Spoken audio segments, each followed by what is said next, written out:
来看新竹县的公共图书馆举办阅读推广的活动，鼓励父母花时间陪囡仔做伙读红仔册，增加互动，让囡仔自细汉就开始培养阅读的好习惯。小矮人变巨人，囡仔对着音乐参导书跳悬跳街，现场阁有真侪适合囡仔读的红仔册。来到图书馆，买当看到不少家长陪囡仔做伙来看册。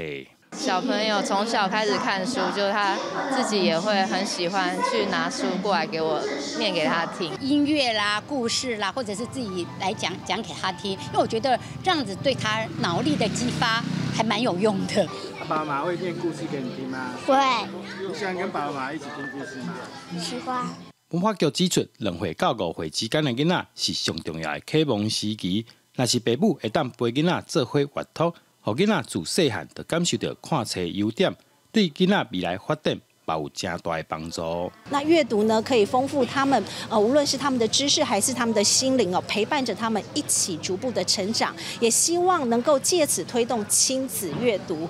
另外，主办单位讲，只要是新竹县民，而且厝内有106年以后出世的幼囡仔，在馆内图书馆完成借满3本册，还有好礼会使领。